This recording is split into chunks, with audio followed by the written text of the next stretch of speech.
Hello दोस्तों, आज हम क्लास 12 के बायोलॉजी के चैप्टर 1 का कुछ ऐसे महत्वपूर्ण क्वेश्चन करने जा रहे हैं जिसके एग्ज़ाम में आने की जिसके मदद से आप ऑब्जेक्टिव भी बना सकते हैं और जिसके मदद से आप 2 मार्क्स के सब्जेक्टिव या फिर जो 5 मार्क्स या 4 मार्क्स के लॉन्ग क्वेश्चन पूछे जाते हैं वो भी बना सकते हैं।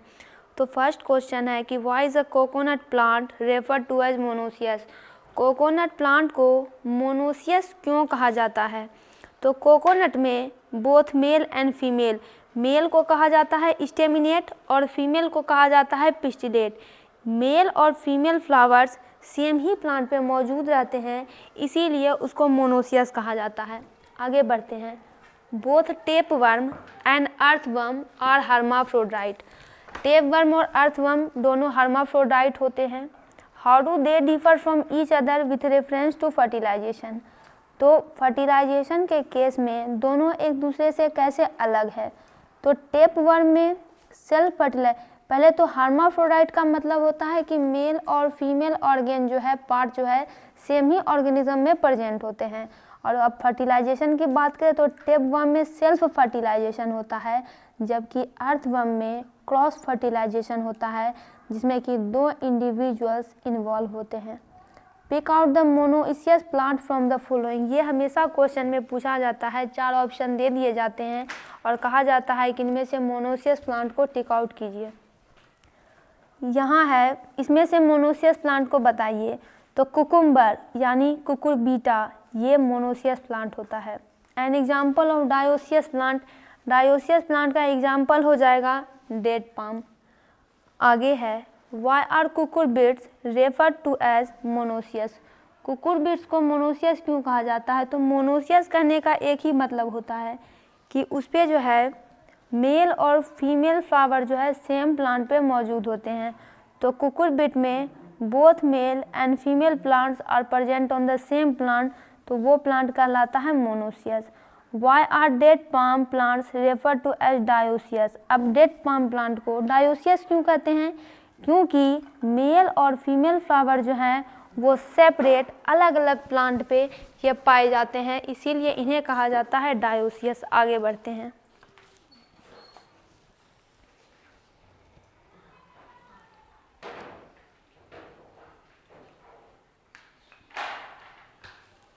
आगे है, what does the term monoecious means. Monoecious का मतलब क्या होता है? इसका मतलब होता है कि वैसे प्लांट जो कि बोथ मेल और फीमेल फ्लावर सेम इंडिविजुअल पे होते हैं, वैसे प्लांट जिनके सेम ही इंडिविजुअल पर मेल और फीमेल फ्लावर दोनों पाए जाते हैं वो कहलाता है monoecious. Name an organism in which isogamy occurs. ऐसे ऑर्गेनिज्म का नाम बताइए जिसमें कि आइसोगेमी होती है, तो वो होती है Cladophora. Name any 2 hermaphrodite animal. पीछे भी पढ़े हैं, तो टेपवर्म और अर्थवर्म। केवल फर्टिलाइजेशन में अंतर होता है, टेपवर्म में सेल्फ, अर्थवर्म में क्रॉस।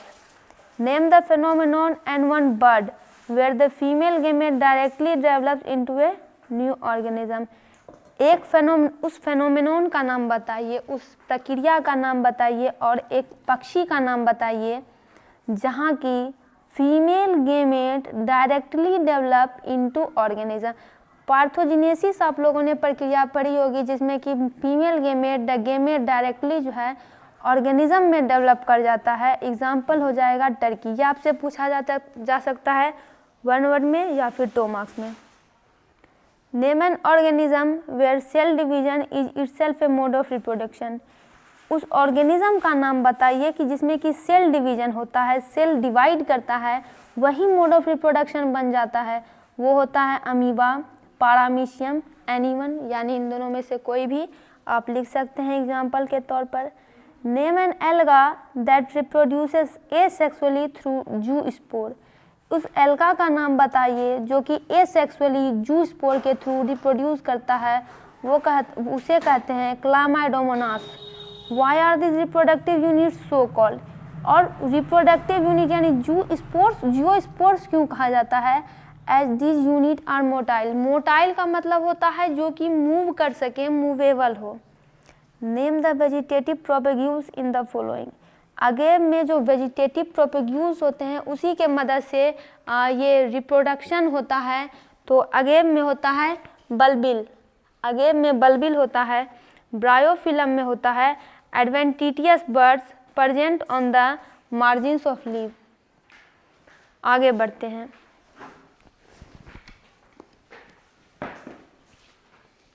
फोर्टीन नंबर है write the name of organism, write the name of organism that is refer to as terror of Bengal. Terror of Bengal कहा जाता है, टेरर ऑफ बंगाल कहा जाता है वाटर हाइसिंथ को, और इसका साइंटिफिक नेम है इग्नोरिया क्रेसेपे। आप लोग जानते होंगे इसे इसके ब्यूटीफुल फ्लावर्स के कारण इसको भारत में इंट्रोड्यूस किया गया था, लेकिन ये धीरे धीरे जो वहाँ के मौजूद जो स्पेसीज थे उनको ही ये नष्ट करने लगा था। आगे बढ़ते हैं। ये एनसीईआरटी के टेक्स्ट बुक का क्वेश्चन है। Why reproduction essential for organism, reproduction organism के लिए आवश्यक क्यों होता है? क्योंकि it enables the continuity of species generation after generation.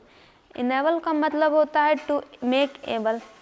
इसी के वजह से स्पेसीज जो है उसकी कंटिन्यूटी यानी निरंतरता जनरेशन आफ्टर जनरेशन होती जा रही है। अगर रिप्रोडक्शन प्रक्रिया चाहे प्लांट्स हो एनिमल्स हो बंद हो जाए, स्पेसीज क्या होगी, धीरे धीरे विलुप्त हो जाएगी, प्रजातियां विलुप्त होती जाएंगी। तो यही वो प्रोसेस है जिसके कारण जनरेशन आफ्टर जनरेशन वेरिएशन हो रहा है, स्पेसीज देखने को मिल रहे हैं। इसी के कारण why offspring form by asexual reproduction refer to as clone. वैसे ऑफस्प्रिंग जो कि एसेक्सुअल मोड ऑफ रिप्रोडक्शन के थ्रू रिप्रोड्यूस करते हैं उनको क्लोन क्यों कहा जाता है? क्योंकि ऐसे रिप्रोडक्शन के ऑफस्प्रिंग जो एसेक्सुअल रिप्रोडक्शन से प्रोड्यूस होते हैं वो जेनेटिकली आइडेंटिकल होते हैं। यानी जेनेटिकली आइडेंटिकल का मतलब होता है जिनके सेल जो हैं वो भी सिमिलर होते हैं। एक होता है मॉर्फोलॉजिकली, यानी कि आप बाहर से देख के ही बता देंगे कि सिमिलर है। तो यहाँ पे जेनेटिकली लिखा हुआ है तो हम जेनेटिकली को डील करेंगे। इसमें कुछ और एडिशनल क्वेश्चन है what is life span. Life span का मतलब क्या होता है? Period from birth to the natural death of organism. जब से किसी भी जीव की किसी की जंतु की बर्थ हुई है उससे लेकर उसकी नेचुरल डेथ, यानी मतलब ऐसी डेथ नहीं कि बीच में एक्सीडेंट हो गया तो मर गया, बीच में किसी उसके साथ कोई घटना घट गई तो मर गया, नहीं, नेचुरल डेथ जो उसकी प्राकृतिक डेथ है, जो कि प्रकृति ने तय की है उसकी मृत्यु, वो बर्थ से लेकर उसकी नेचुरल डेथ, वही जो पूरा पीरियड होता है उसको कहा जाता है life span. Organism to organism ये लाइफ स्पैन वेरी करता है। What is meant by reproduction. Reproduction एक बायोलॉजिकल प्रोसेस होता है जिसमें कि कोई भी ऑर्गेनिज्म यंग वन यानी ऑफस्प्रिंग यानी बच्चे को जन्म देता है जो कि उसी के समान सिमिलर होते हैं यानी समान होते हैं। What are the factors that collectively decide how an organism will reproduce? ऐसे कौन कौन से कारक होते हैं जो कि मिलकर ये डिसाइड करेंगे कि कोई भी ऑर्गेनिज्म कैसे रिप्रोड्यूस करेगा? तो ऑर्गेनिज्म का हैबिटेट, आसपास का उसका हैबिटेट कैसा है, उसकी आंतरिक साइकोलॉजी कैसी है, और कुछ अदर फैक्टर्स होते हैं जो कि रिस्पॉन्सिबल होते हैं कि कोई भी ऑर्गेनिज्म कैसे रिप्रोड्यूस करेगा। एसेक्सुअल रिप्रोडक्शन क्या होता है? एसेक्सुअल रिप्रोडक्शन वो होता है जिसमें कि ऑफस्प्रिंग यानी बच्चा सिंगल पेरेंट के थ्रू प्रोड्यूस करता है। इसमें गेमेट या तो इन्वॉल्व हो सकते हैं विथ और without the involvement of gamete formation. Gamete formation नहीं भी हो सकता है, कुछ रेयर कंडीशन में होगा भी, और but without fusion of gamete. लेकिन इसमें फ्यूजन ऑफ गेमेट नहीं होंगे। गेमेट फॉर्मेशन इन्वॉल्व हो सकते हैं या नहीं हो सकते हैं, लेकिन फ्यूजन ऑफ गेमेट नहीं होगा। Fusion of gamete sexual reproduction में होता है और ये कहलाता है फर्टिलाइजेशन। सेक्सुअल रिप्रोडक्शन क्या होता है? Production the process of reproduction. सबसे पहले तो रिप्रोडक्शन का ये एक तरीका होता है जिसमें कि दो पेरेंट्स होते हैं अपोजिट सेक्स के, वो पार्टिसिपेट करते हैं और इसमें मेल एंड फीमेल गेमेट्स का फ्यूजन होता है, that is called the fertilization. आगे बढ़ते हैं। आगे है why are single celled organism considered immortal. Immortal का मतलब होता है अमर। आप बचपन से ये बात सुनते आए होंगे कि कोई भी व्यक्ति, कोई भी जीव जंतु, ये सब अमर नहीं होता है। जिसकी जन्म हुई है उसकी मृत्यु एक दिन होगी ही। लेकिन जो सिंगल सेल्ड ऑर्गेनिज्म होते हैं, वैसे ऑर्गेनिज्म जिनके सारे फंक्शन सिंगल सेल्ड के द्वारा किए जाते हैं, वो ऑर्गेनिज्म इमॉर्टल कहलाते हैं। क्योंकि इमॉर्टल का मतलब अमर क्यों कहे जाते हैं? क्योंकि जब कोई पार्ट इसमें बचता ही नहीं है मरने के लिए, मरने से पहले इनकी जो बॉडी होती है वो डिवाइड कर जाती है, पेरेंट की बॉडी डॉटर सेल में डिवाइड कर जाती है, तो कोई पार्ट बचता नहीं है मरने के लिए। आप डायरेक्टली लिख सकते हैं because no part is left to die. Answer देखते हैं। Because in single cell organism the parent cell split into 2 daughter cell. यही होता है कि कोई, जैसे कि अमीबा है, उसकी जो पेरेंट सेल है वो स्प्लिट कर जाएगी और 2 डॉटर सेल बना लेगी, और नेचुरल डेथ में वो मरती नहीं है, कोई पार्ट बचता ही नहीं है मरने के लिए। No part is left to die. Name organism where cell division is mode of reproduction. उस ऑर्गेनिज्म का नाम बताइए। हम पहले भी पढ़ चुके हैं, अमीबा पैरामीशियम, यहाँ पे है मोनेरा प्रोटिस्ट। अगर आप 9th में डाइवर्सिटी पढ़े होंगे तो आप मोनेरा और प्रोटिस्ट के बारे में जानते होंगे। What are the common asexual reproductive structure in the following organism? इन सब ऑर्गेनिज्म में कौन सी स्ट्रक्चर एसेक्सुअल रिप्रोडक्टिव स्ट्रक्चर मौजूद होती है? पेनिसिलम में होती है कोनिडिया, हाइड्रा में होती है बर्ड्स। ये क्वेश्चन हमेशा पूछा जाता है हाइड्रा के बारे में। स्पॉन्ज में होती है gemmules. What is meant by vegetative propagation? Vegetative propagation क्या होता है? तो एसेक्सुअल मोड ऑफ रिप्रोडक्शन का ये एक प्रोसेस होता है, इन प्लांट्स में होता है, जिसमें कि वेजिटेटिव स्ट्रक्चर्स, जिसे कि कहते हैं वेजिटेटिव प्रोपेग्यूल्स, उसे यूनिट ऑफ रिप्रोडक्शन के रूप में इसमें ये यूज होता है। वेजिटेटिव प्रोपेग्यूल्स क्या होता है?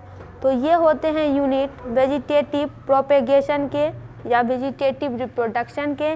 जैसे रनर, राइजोम किसमें किसमें पाया जाता है? अदरक में, आलू में, बहुत सारे ऐसे आपको मिल जाएंगे जिसमें कि मोड ऑफ रिप्रोडक्शन अलग अलग होता है। Sucker, tuber, offset, bulb, etc.. How does bryophyllum propagate vegetatively? Bryophyllum ये लीफ होता है, तो ये होता है कि bryophyllum propagate vegetatively through adventitious birds. Margin of leaf के मार्जिन पर जो बर्ड प्रेजेंट होते हैं उसी से ब्रायोफिलम प्रोपेगेट करता है। मोड ऑफ रिप्रोडक्शन आप समझ गए होंगे कि एसेक्सुअल होता है, वेजिटेटिव मोड ऑफ रिप्रोडक्शन इसमें होता है। Why water hyacinth is called the terror of Bengal. Water hyacinth यानी इग्नोरिया क्रिस्पी को टेरर ऑफ बंगाल कहा जाता है। क्यों कहा जाता है?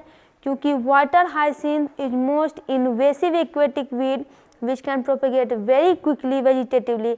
वेजिटेटिवली जो है ये बहुत जल्दी ग्रो कर जाता है, प्रोपेगेट करता है, फैलने लगता है एक्वेटिक वीड में, पानी में ये रहता है और वहीं से ये पूरी तरह से फैलने लगता है, बहुत जल्दी करता है, और drain out dissolve oxygen from water leading to death of fishes.